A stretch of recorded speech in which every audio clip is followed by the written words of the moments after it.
यरूशलेम तथा यूदा के विषय में आमोस के पुत्र इसाया का देखा हुआ दिव्य दृश्य।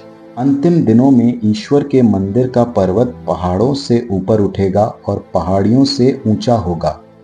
सभी राष्ट्र वहां इकट्ठे होंगे। असंख्य लोग ये कहते हुए वहां जाएंगे, आओ हम प्रभु के पर्वत पर चढ़ें, याकूब के ईश्वर के मंदिर चलें, जिससे वो हमें अपने मार्ग दिखाए और हम उसके पथ पर चलते रहें।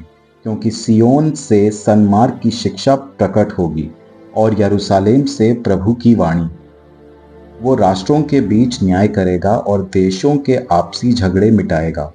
वे अपनी तलवार को पीट पीट कर भाल और अपने भाले को हंसियां बनाएंगे। राष्ट्र एक दूसरे पर तलवार नहीं चलाएंगे और युद्ध विद्या की शिक्षा समाप्त हो जाएगी। याकूब के वंश, आओ हम प्रभु की ज्योति में चलते रहें। तूने अपनी प्रजा याकूब के घराने का परित्याग किया। वहां पूर्व के अंधविश्वास का बोलबाला है। लोग फिलिस्तियों की तरह शकुन विचारते हैं। वहां बहुत से विदेशी बस गए हैं। देश सोने और चांदी से भरा है।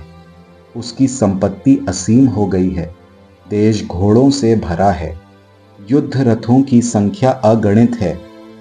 देश देव मूर्तियों से भरा है।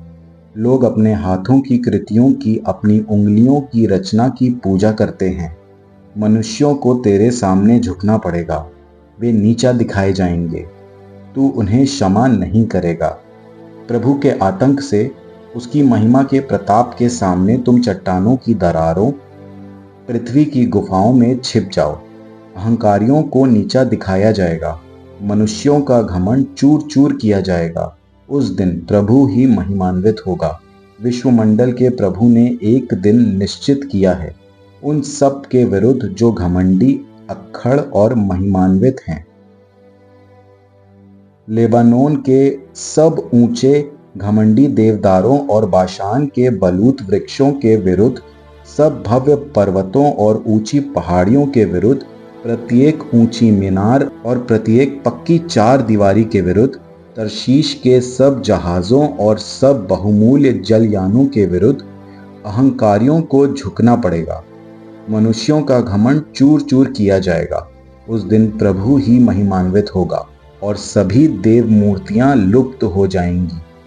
जब प्रभु पृथ्वी को आतंकित करने उठेगा तो मनुष्य उसकी महिमा के प्रताप से भयभीत होकर चट्टानों की गुफाओं और पृथ्वी के गड्ढों में छिप जाएंगे। उस दिन मनुष्य पूजा के लिए बनाई हुई सोने और चांदी की अपनी देव मूर्तियां चूहों और चमगादड़ों के सामने फेंक देंगे। जब प्रभु पृथ्वी को आतंकित करने उठेगा तो मनुष्य उसकी महिमा के प्रताप से भयभीत होकर चट्टानों की गुफाओं और दरारों में छिप जाएंगे। मनुष्य का भरोसा छोड़ दो, वो नाक की सांस मात्र है, उसका महत्व ही क्या है।